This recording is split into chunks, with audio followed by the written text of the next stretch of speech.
پیس میل میں شاید طے ہو جائیں، یعنی ایک ساتھ 56 امینڈمنٹس لانے کی بجائے کچھ 4-5 ایک دفعہ ہو جائیں، 3-4 ایک دفعہ ہو جائیں.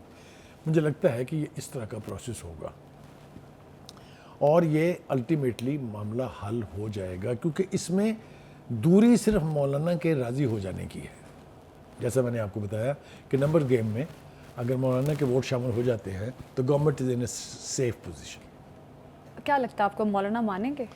دیکھیے جی، روایت مولانا کی یہ ہے کہ وہ کڑا سٹانس لیتے ہیں لیکن پھر الٹیمیٹلی اچھے بچے کی طرح سے کیونکہ الیکشن کے بعد جو کچھ ہوا ہے ٹھیک ہے، اس کے بعد میں نے کہا نا کہ وہ بٹرنس کا بدلہ لے لیا نا انہوں نے، ایسا ویسا بدلہ لیا. آپ ذرا سوچیں نا، حکومت جس چیز کو گرانٹیڈ سمجھ کے بیٹھی ہوئی تھی اس کی ساری تلچھٹ کر دی انہوں نے، ساری پلاننگ اس کی، سارا جو انہوں نے اہتمام تو کیا. خیر صاحب یہ ڈرافٹ والا جو انہوں نے کہا ہے کہ مجھے مسودہ نہیں دکھایا، ڈرافٹ نہیں دکھایا، یہ تو ایک بہانہ لگ رہا ہے، ایسے پاسبل نہیں ہے. مطلب اب وہ اپنے دوست، میں نے کہا نا آپ دوستی تو تھی نا، تو اب کیسے انہیں منع کرے؟ یہ تو نہیں کہہ سکتے پھج جاؤ تو دوڑ جاؤ، میں نہیں بات کرتا. تو کوئی نہ کوئی جواز بنانا تھا، تو یہ بہترین جواز یہ ہے کہ ڈرافٹ ہمیں مل گیا ہے، اب ہم اس کے اوپر غور کر رہے ہیں. It can take any time. اچھا ٹھیک ہے. اچھا جی، خواجہ آصف صاحب بھی یہ کہہ رہے ہیں کہ جی ممکن ہے 10 دن لگ جائیں.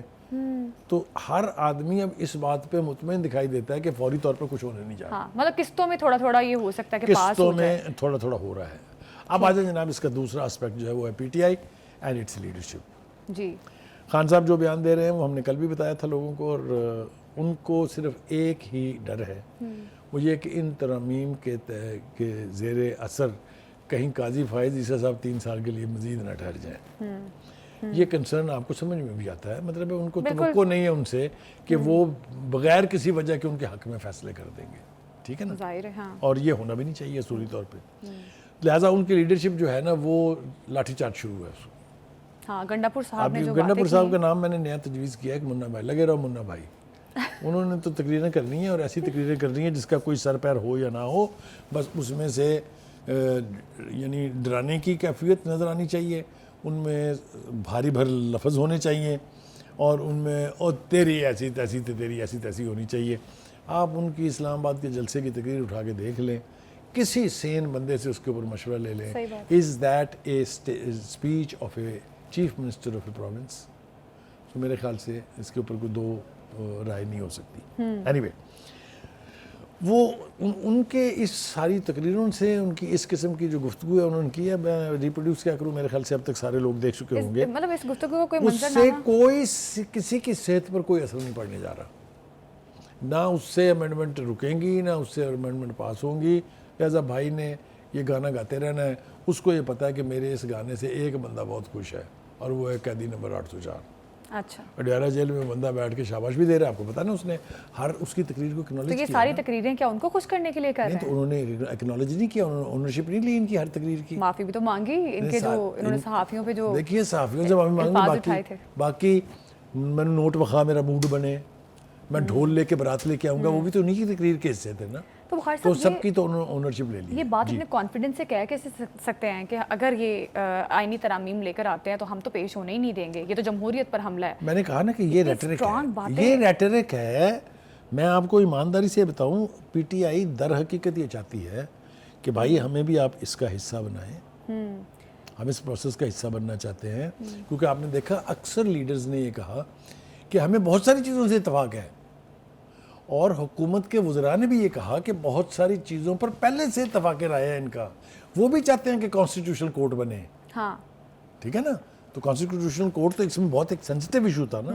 تو اگر اس کے اوپر رضامندی ہے تو اس سے ایک اشارہ یہ ملتا ہے اگر سنجیدہ کوششیں کی جائیں تو آہستہ آہستہ کسی نہ کسی کنسنسس کی طرف بڑھ کے آپ بہت ساری ترامیم جو ہیں وہ لا سکتے ہیں، تاکہ عدلیہ کے نظام کو بہتر کیا جا سکے، تاکہ یہ ایکسٹینشن کے جو ایشوز جو ہر تیسرے سال کھڑے ہو جاتے ہیں ان سے جان چھوٹے. اچھا، رانا ثناء اللہ صاحب نے بھی کہا ہے کہ وقتی طور پر کامیابی نہ ملنا حکومت کی ناکامی نہیں ہے، یہ بھی انہوں نے بات کہی ہے. اور پھر یہ بھی کہا کہ پی ٹی آئی سے ہماری غیر رسمی بات ہو چکی ہے. دیکھا میں نے کیا کہہ رہا تھا میں. دیکھیے آپ نا کسی بھی بڑی مین سٹریم پارٹی کو پولیٹیکل پروسیس سے الگ نہیں کر سکتے.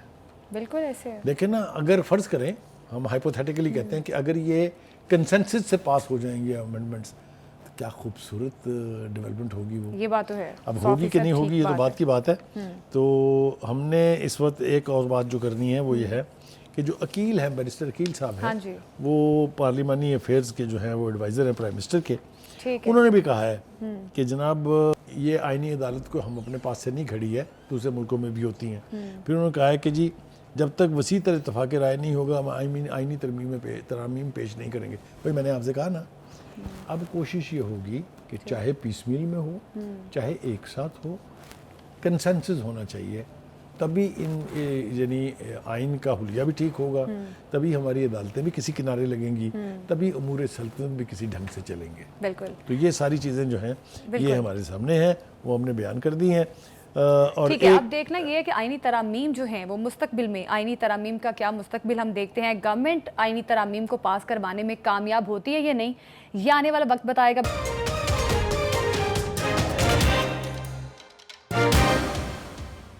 اسرائیل نے حزب اللہ پہ اٹیک کیا ہے اور جس کے نتیجے میں 1000 سے زائد لوگ زخمی ہو گئے ہیں, اور یہ بھی بتایا جا رہا ہے کہ ایرانی سفیر بھی اس میں زخمی ہو گئے ہیں. بخاری صاحب, اسرائیل کی ایک لمبی ہسٹری ہے اگر دیکھا جائے سیٹلائٹ اٹیکس کی, اور یہ جو سائبر اٹیک کیا انہوں نے وائرلیس کے ذریعے, کس طرح سے دیکھتے ہیں آپ اس کو؟ دیکھیے 2-3 باتیں جو ہیں وہ اس سے واضح ہیں. ایک تو یہ کہ اس کا مطلب یہ ہے کہ گراؤنڈ فورسز کے ذریعے وہ اپنے وہ اہداف حاصل نہیں کر سکے جو وہ کرنا چاہتے تھے. وہ ہم بعد میں آئیں گے, جو السنوار نے جو صورتحال بتائی ہے وہاں کی اس کی طرف. تو اب یہ حربے استعمال کرنے شروع ہو گئے ہیں. لیکن ایک بات جو میں اس میں اضافہ کرنا چاہتا ہوں وہ یہ ہے, یہ ٹیکنالوجی جو ہے یہ اسرائیل کی اپنی نہیں ہے, یہ انہیں یقینی طور پہ ان کے اتحادیوں میں سے کسی نے دی ہے, چاہے وہ امریکہ ہے, چاہے برطانیہ, چاہے فرانس ہے. اور اس طریقے کے نئے حربے استعمال کر کے اگر جنگ جیتنے کی کوشش کی جائے گی, کیا نتیجہ نکلے گا یہ تو ہمیں پتہ نہیں ہے. لیکن جیسا میں نے کہا کہ ایک قوم, ایک سوچ, ایک آزادی کی جنگ, یہ اپنے منطقی انجام کو پہنچے بغیر کبھی ختم نہیں ہوتی. جی ٹھیک ہے. بہت سارے حوالے دیے جا سکتے ہیں, لیکن میرے خیال سے as a student of history یہ کہنا کہ آزادی کی جو جد و جہد ہے اس کو آپ زمیں بوس نہیں کر سکتے, الٹیمیٹلی وہ اپنے انجام کو پہنچتی ہے. آپ دیکھیے کتنا بڑا ظلم ہے یہ کہ آپ صرف کمیونیکیشن کا اگر یعنی ایک آلہ یا آلہ جات تباہ کر دیں وہ ایک بات ہے, لیکن اس کے ساتھ 1000 لوگوں کا ہسپتال پہنچ جانا, جس میں آپ نے یہ بھی بتایا کہ ایرانی سفیر بھی شامل ہیں, تو ایک قیامت صغریٰ کا منظر ہوگا وہاں پر. آپ دیکھیے کہ ہسپتال بھر گئے ہیں, بلڈ ڈونیشن کی صحیح بات ہے, پورا کمیونیکیشن سسٹم تباہ کر دیا ذرا آپ نے. منظرنامہ دیکھیں نا, ہم یہاں بیٹھ کے خبروں کے اوپر تبصرہ آسانی سے کر دیتے ہیں, لیکن اگر آپ وہاں منظر کے اوپر ہوں تو آپ کو پتہ چلے کہ اس کی ڈیواسٹیشن کتنی ہے. But still hats off to the people of Palestine and Hezbollah as well as Hamas کہ وہ اس تمام تر بربریت کے باوجود کہ اتنے خوفناک جنگ جو ہے ان کے سروں پر مسلط ہے, وہ ابھی تک ریزسٹ کر رہے ہیں. بخاری صاحب, اب حزب اللہ کے پاس کیا آپشن ہوگا کمیونیکیشن کا؟ ہم نے دیکھا کہ حماس جس طرح سے پرچیوں کے ذریعے کمیونیکیٹ کرتے ہیں, کیا آپ یہ کریں گے؟ دیکھیے کوئی چیز بھی جنگ میں ایسی نہیں ہوتی جس کا آپشن 2 نہ ہو. کمیونیکیٹ کرنے کے ذرائع بہت زیادہ ہیں ان کے پاس. آپ کو یاد ہوگا ٹنل سسٹم کی کتنی بات ہوئی. ہاں جی. دنیا میں سمجھتا ہوں کہ اس طرح کی گریلا وارفیئر کے لیے ٹنل سسٹم جو فلسطینیوں نے اور خاص طور سے حماس نے پورے غزہ کی پٹی کے نیچے جو ہے وہ تعمیر کیا تھا, اس نے سال ہا سال اسرائیل کو پریشان رکھا ہے, کیونکہ لوگ ان کے ذریعے اسرائیل کے علاقے میں پہنچ کے وہاں جا کے اپنی جنگی آزادی جو ہے وہ لڑ رہے تھے. اس کے ساتھ ساتھ اس وقت وہاں صورتحال کیا ہے؟ بخاری صاحب, یہ بہت بڑا اٹیک ہے حزب اللہ پہ. اب حزب اللہ کیا جوابی اٹیک کرے گا اپنے بڑے ویپنز کے ذریعے تاکہ اسرائیل کو بھی سبق سکھایا جا سکے؟ دیکھیے اسرائیل کو حزب اللہ بلیڈ تو کراتا آ رہا ہے. آپ نے دیکھا کئی مرتبہ انہوں نے ان کا وہ جو آئرن ڈوم ہے اس کا بھرم توڑا ہے. ابھی حال ہی میں حوثیوں نے جو میزائل استعمال کیا ہے, وہ تو بھرم ٹوٹ گیا. وہ آپ نے دیکھا ہوگا کہ اتنی بڑی پینیٹریشن ایک ایسے سسٹم کے بیچ جس کو کہا جاتا تھا کہ یہ ایک ایسا حصار ہے جس کو کوئی توڑ نہیں سکتا ہے, اس میں اتنے بڑے اور اتنے خوفناکی اپنے اندر رکھنے والے میزائل کا انٹر ہو جانا اور ہٹ کرنا جا کے. ایسا نہیں ہے کہ وہ صرف داخل ہوا اور اس نے کیا کچھ نہیں ہے. چیخیں سنی ہیں لوگوں نے ان کی بھی, صحیح بات ہے, اور چیخیں ابھی تو اور سنیں گے. دیکھیے اس کے حوالے اور الائڈ ایکٹیویٹیز ہیں وہ بعد میں ذرا بات کرتے ہیں. جو میرے نزدیک سب سے اہم بات ہے اس کے بعد یہ میزائل سسٹم تو بالکل ٹھیک ہے, یہ ہم نے دیکھا اور ہمارے ناظرین جو ہے اس وقت دیکھ بھی رہے ہوں گے اسکرین کے اوپر. اس کے حوالے سے ایران کے اوپر الزام لگایا گیا کہ جی یہ میزائل اس نے مہیا کیے ہیں. ایران کے پریزیڈنٹ نے کہا کہ جناب یہ میزائل ہم نے بالکل ان کو نہیں دیے ہیں, یہ ان کا انڈیجنس سسٹم ہے. اور اگر میں ایک لمحے کے لیے ہم نے دیکھا کہ حزب اللہ کے پاس بیلسٹک میزائلز بھی ہیں. ہم نے اس سے پہلے جو انہوں نے جن میزائلز کے ساتھ حملہ کیا ہے وہ شاید اس طرح سے اتنے کیپیبل میزائلز نہیں تھے. حوثیوں کی بات کر رہے ہیں کہ حزب اللہ کی بات کر رہی ہوں خاص طور پہ.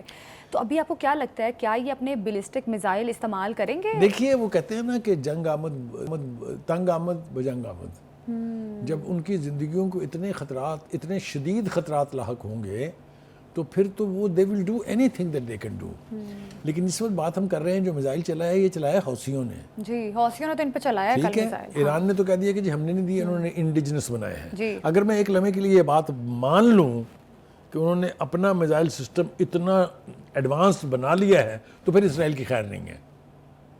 کیونکہ ابھی تو ایران جس نے کہا ہے کہ میں نے میزائل نہیں دیے, اس کا میزائل سسٹم اتنا ایڈوانسڈ ہے جو میں آج سے 12 سال پہلے جا کے دیکھ کے آیا تھا کہ آپ سوچ نہیں سکتے. 2 چیزیں جو انہوں نے بہت ڈیولپ کی ہیں, ایک سیٹلائٹ سسٹم ہے, آپ نے دیکھا اب تیسری سیٹلائٹ انہوں نے بھیجی ہے. اور اسرائیل کی طرف سے اور تمام جتنے تجزیہ نگار ہیں دفاعی وہ یہ کہہ رہے ہیں کہ سیٹلائٹ اس لیے بھیجی گئی ہے کہ تاکہ اسرائیل کے اوپر یہ میزائل اٹیک کرنے کے لیے کمیونیکیشن کا سسٹم جو ہے وہ بحال رہے.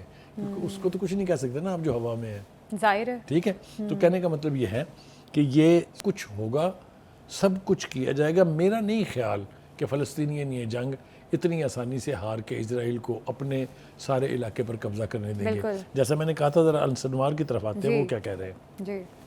وہ یہ کہتے ہیں کہ جی اب تک کی جنگ نے 2 کام کیے ہیں. ایک تو ہماری کیپیسٹی کو اسٹرینتھن کیا انہوں نے to resist Israeli troops and forces in Gaza strip, اور ہم ایک چور کر دینے والی طویل جنگ کے لیے تیار ہیں. ایک دوسرا انہوں نے کہا کہ جناب دوسرا فائدہ یہ ہوا ہے کہ اتنی بڑی تعداد میں اب ینگ فلسطینین جو ہے دنیا بھر میں جہاں کہیں بھی ہیں وہ اپنے آپ کو رجسٹر کرا رہے ہیں اور جنگ کے لیے اپنے آپ کو پیش کر رہے ہیں. جی. اور اگلی بات یہ ہے کہ انصروار یہ کہتے ہیں کہ مزاحمتی تحریک جو ہے وہ بالکل خیر و عافیت سے اس کو ڈیمیج نہیں کر سکا اسرائیل. دعویٰ کر رہے تھے کہ ہم نے کمر توڑ دی ہے, ہم نے یہ کر دیا ہے. کچھ نہیں ہے, ڈر کے مارے آج بھی وہاں اکیلا فوجی داخل نہیں ہوتا کسی بھی علاقے میں. ہیونگ سیڈ دیٹ, آپ کو پتہ ہے کہ اسرائیل سب سے بڑا ٹارگٹ جو ہے اپنا السنوار کو ڈکلیئر کر چکا ہے باقاعدہ. انہوں نے کہا تھا ہم غزہ میں رہنے نہیں دیں گے. بھائی غزہ میں ہی رہ رہے ہیں, غزہ میں ہی رہ رہے ہیں, اور اس کا بال ابھی تک بیکا نہیں کیا. اور اللہ تعالیٰ ان کو زندگی دے, وہ یعنی اللہ تعالیٰ ان کی حفاظت کرے, یہی ہم کہہ سکتے ہیں. دوسری بات یہ ہے جناب, اور ڈیولپمنٹ بھی ہو رہی ہیں. ڈپلومیٹک ڈیولپمنٹ جو ہے نا, ان سے بھی خطے کی صورتحال کے اوپر بہت اثر پڑتا ہے. بالکل. ایرانین پریزیڈنٹ جو ہیں انہوں نے کہا ہے کہ میں نے سعودی عرب کے جو کراؤن پرنس ہیں ان کو دورے کی دعوت دی ہے جی, اور وہ شاید آئیں گے بھی یہاں, اور میں بھی جلد ہی ایران کا دورہ کرنے کی خواہش رکھتا ہوں. یہ بہت بڑی ڈیولپمنٹ ہے. بالکل. ماضی کے اتنے بڑے حریف جب ڈپلومیٹکلی اس قسم کی قربت کا اظہار کر رہے ہوں تو اس کا مطلب یہ ہے کہ some thing some where has changed. یہ ایران کی قربت جو ہے سعودی عرب سے, یہ نہ اسرائیل کو وارہ کھاتی ہے اور نہ ہی کھاتی ہے امریکہ کو وارہ. امریکہ تو سمجھتا ہے نا کہ ایران اس کا دشمن نمبر 1 ہے. لہٰذا یہ قربتیں جو ہیں اس سے بھی اس خطے کی صورتحال کے اوپر بہت اثرات مرتب ہوں گے, کوئی دو رائے نہیں ہے اس کے بارے میں. اور ایک بات اور جو بہت ضروری ہے کرنی, وہ یہ ہے کہ ایران کے جو سپریم لیڈر ہیں علی خامنائی, انہوں نے ایک بیان دیا تھا کہ 2-3 جگہ کے اوپر جو مسلمانوں کے ساتھ ظلم ہو رہا ہے, جس میں بھارت ہے, برما ہے, اور ایک اور نام ہے شاید غالباً, ہاں جی, اور غزہ, میانمار, غزہ اور بھارت, جہاں مسلمانوں کے ساتھ ظلم ہو رہا ہے, یہ کسی صورت جو ہے وہ ہم برداشت نہیں کریں گے. اگر ہم ان مصائب سے غافل ہوں تو یہ ہماری ذمہ داری بنتی ہے کہ ہم ان کی مدد کو پہنچے. بہت تکلیف ہوئی ہے جناب مودی صاحب اور مودی صاحب کی حکومت کو اس کے اوپر, انہوں نے احتجاج بھی کیا اس کے اوپر. تو میں سمجھتا ہوں کہ ایران کا یہ بیان دینا کہ مسلمان جہاں جہاں بھی مشکلات سے دوچار ہے، مسلم امہ کی ذمہ داری ہے کہ ان کی مدد کو پہنچیں، ان کے ساتھ شانہ بشانہ کھڑے ہو کے لڑیں۔ اب اس کا کسی کی صحت پر اثر ہوتا ہے کہ نہیں ہوتا ہے؟ اچھا بخاری صاحب، ہم نے دیکھا کہ ایران اسماعیل ہنیہ کی شہادت کا کہتا تھا کہ بدلہ لیں گے ہم نے دیکھا ہے کہ اب جیسے جیسے وقت آگے گزر رہا ہے ایرانی صدر ایران ایسے لگ رہا ہے جیسے پیچھے چلا گیا ہے۔ دیکھیں یہ ایک تاثر ضرور ہے، لیکن اس کی بار بار ایران کی لیڈرشپ کی طرف سے تردید کی جا رہی ہے۔ ابھی بھی جو میں ایرانین پریزیڈنٹ کے بیان کی بات کر رہا ہوں، اس میں انہوں نے کہا ہے کہ یہ تاثر غلط ہے کہ ہم نے گیو اپ کر دیا اس کے اوپر۔ ہم وہ چونکہ ہماری ٹیریٹری کے اندر داخل ہو کے اسرائیل نے وہ کارروائی کی ہے، وہ ہم اس کا بدلہ ضرور لیں گے، لیکن وقتی طور پر ہم نے اس صورتحال کے ساتھ کمپرومائز اس لیے کیا ہے کہ غزہ کی صورتحال جو ہے تاکہ اس کا کوئی حل نکل سکے۔ معافی شافی وہ نہیں ہوتی، جب ریڈ فلیگ لہرا دیا جاتا ہے نا تو کچھ نہ کچھ آپ کو کرنا ہوتا ہے۔ وہ کب ہوگا، کیسے ہوگا، ایران نے فیصلہ کرنا ہے۔ What will be the timing? So that is how I see the situation in Gaza, around Gaza and in that region. بہت برق رفتاری کے ساتھ ڈیولپمنٹس ہو رہی ہیں، ڈپلومیٹک بھی۔ جو کوششیں ہو رہی تھی کہ جی جنگ بندی کا معاہدہ ہو جائے، اس میں حماس نے اپنی پوزیشن سٹیٹ کر دی ہے۔ انہوں نے کہا کہ ہم کسی ایسی بات کا حصہ نہیں بنیں گے جس کا مطلب صرف اسرائیل کو فیور کرنا ہو۔ بالکل جو اوریجنل ڈرافٹ تھا امریکہ کی طرف سے پیش کیا گیا وہاں پر جنگ بندی کا اور یرغمالیوں کی واپسی کا، اس سے ہٹ کے جتنی نئی کنڈیشنز نیتن یاہو صاحب نے شامل کرائی ہیں، ہم کسی ایک کو نہیں مانتے۔ بخاری صاحب، اسرائیل میں جس طرح سے ہم نے دیکھا سٹرائکس ہوئیں، احتجاج کیے جا رہے تھے نیتن یاہو کے اگینسٹ، ابھی بھی ہو رہے ہیں، تو نیتن یاہو کا پولیٹیکل آپ کیا دیکھ رہے ہیں فیوچر؟ اس کی پولیٹیکل موت ہے، اسی لیے وہ اس جنگ کو جاری رکھے ہوا ہے کیونکہ ملک میں ایمرجنسی ہے۔ اگر جنگ بند ہوتی ہے، نیتن یاہو صاحب 12-24 گھنٹے نہیں رہ سکتے پرائم منسٹر، اتنا پریشر ہے ان کے اوپر۔ ان کی کابینہ میں اس کے اوپر اختلافات ہیں، ڈیفینس منسٹر کے ساتھ ان کے اختلافات ہیں، اور پارلیمنٹ کے اندر تو بہت بلند، بہت سٹرونگ وائسز جو ہیں وہ اس جنگ کے خلاف جو ہے ہمیں سنائی دے رہی ہیں۔ یہ کب فلسطینیوں کی کے لیے یہ عذاب ختم ہوگا، کب فلسطینی واپس اپنے گھروں کو آئیں گے، یہ ایک خواہش ہے، اس کے لیے جہد بھی ہو رہی ہے۔ لیکن وہ کہتے ہیں نا کہ ایک ذات اوپر بھی تو بیٹھی ہے نا، یہاں کی جو سپر پاورز ہیں ان کے اوپر بھی تو ایک سپر پاور ہے نا۔ اب دیکھتے ہیں کہ اس کی لاٹھی کب پڑتی ہے۔ بالکل، دیکھتے ہیں کہ نیتن یاہو اپنے عزائم میں کس حد تک کامیاب ہوتے ہیں اور نیتن یاہو کا پولیٹیکل فیوچر آگے کیا ہوتا ہے۔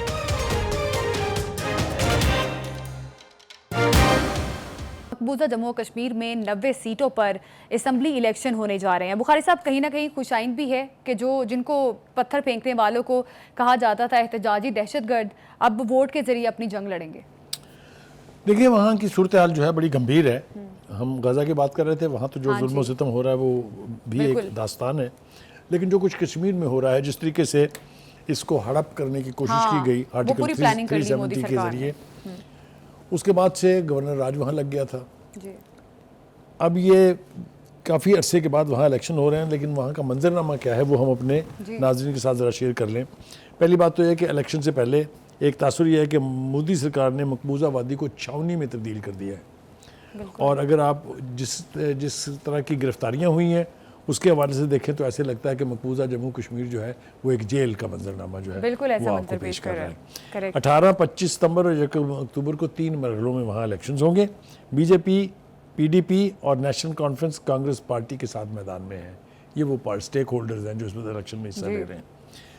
دیکھیے جی، گزارش یہ ہے کہ یہ جو ڈرامہ رچا کر اگست 2019 میں غیر قانونی طور پر مقبوضہ وادی کو ہندوستان کا حصہ بنایا گیا تھا، یہ رزلٹ جو ہے اس الیکشن کا یہ بتائے گا کہ وہ اقدام جو ہے اس کی کتنی ریزسٹنس ہے کشمیر میں۔ ٹھیک ہے جی۔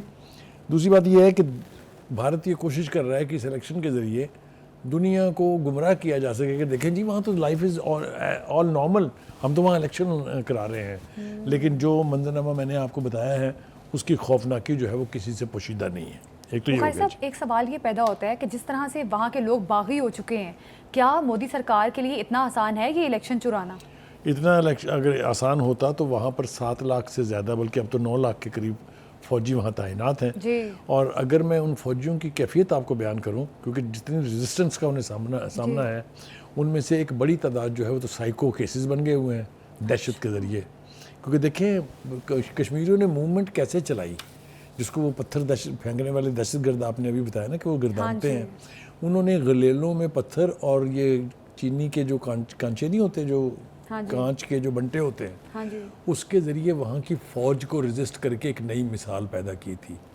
اور اب وہ یہ کہہ رہے ہیں کہ وہ ہتھیار بھی چل رہا ہے اور چلتا رہے گا، لیکن اب ووٹ کے ذریعے پتھر پھینکنے کی نئی روایت جنم لے رہی ہے. اس کی 2-3-4 مثالیں دیے بغیر ہم اپنے ناظرین کو سمجھا نہیں پائیں گے.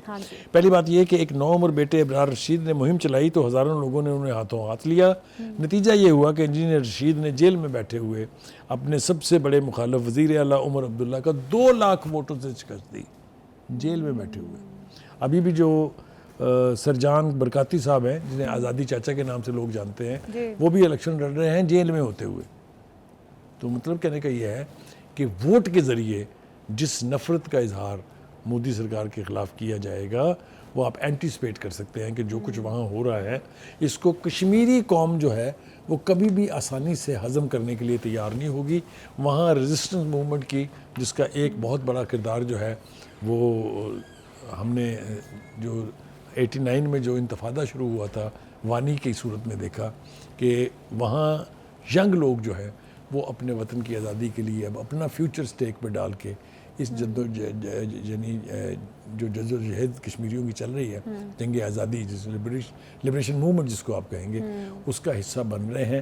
یہ تو کوئی جا کے بھارت سے اور مودی سرکار سے پوچھے نا کہ یہ بتائیں کیا بھاؤ بکتی ہے کشمیر میں. اچھا بخاری صاحب، اب جس طرح سے حالات پیدا ہو گئے ہیں، ریزسٹنس موومنٹ چل رہی ہے، آرٹیکل 370 کیا واپس آتا ہے اور کیا ایسے حالات؟ دیکھیے گزارش یہ ہے کہ اس کے اوپر بہت ساری باتیں ہیں. پہلی بات تو یہ ہے کہ جب یہ کیا گیا تھا اس وقت پاکستان کی حکومت جو سٹیک ہولڈر ہے اس نے کیا رول ادا کیا. بات چلے گی تو بہت بڑھ جائے گی، ہم کسی پھر وقت اس کا ذکر کریں گے. لیکن جس خاموشی سے پاکستان کی حکومت نے برداشت کیا، جس خاموشی سے اسلامی دنیا کی جو تنظیمات ہیں، جس طرح OIC ہے یا دیگر جو ادارے ہیں، انہوں نے جس سردموری کا یعنی کردار ادا کیا، اس کی وجہ سے India could do it so easily. 2-3-4 issues ایسے ہیں جس کے اوپر بات کی جا سکتی ہے. مثال کے طور پر آپ نے دیکھا وہ جو بابری مسجد والا ایشو تھا، اس کے اوپر جو آپ نے دیکھا حجاب کے حوالے سے مسلمانوں کے ساتھ کیا ہوا، مسجدوں کے حوالے سے آپ دیکھ رہے ہیں وہاں کیا ہو رہا ہے، مسجدوں پر حملے ہو رہے ہیں. یہ سب کچھ اگر مسلم امہ جو ہے وہ برداشت کرتی رہے گی تو بھارت اور اسرائیل جیسی حکومتیں جو ہیں، جو موسٹ ان پاپولر رجیمز ہیں، جو موسٹ ڈرسٹک رجیمز ہیں، وہ پرویل کرتی رہیں گی. میرے خیال سے عالمی ضمیر کو اب اس خواب خرگوش کی نیند سے اٹھ جانا چاہیے. انسانیت سے سک رہی ہے، لوگ نہیں مر رہے ہیں، یہ انسانیت مر رہی ہے. اور اس کے اوپر خاموشی جو ہے وہ میرے خیال سے جو سٹیک ہولڈر ہیں ان کے لیے بھی، اور جو مسلم امہ ہے اس کے لیے بھی، اور جو عالمی ضمیر ہے اس کے لیے بھی ذمہ داری ہے کہ وہ اس ہونے والے ظلم اور اس ریاستی جبر کو روکیں. کیونکہ اگر نہیں روکیں گے تو پھر یہ تحریکیں بھی اپنے منطقی انجام کو پہنچیں گی. بالکل، مقبوضہ جموں کشمیر میں ریاستی جبر کو روکنا اس وقت بہت ضروری ہے. ابھی پروگرام سے ہمیں دیجیے اجازت، کل پھر ملاقات ہوگی. اللہ حافظ.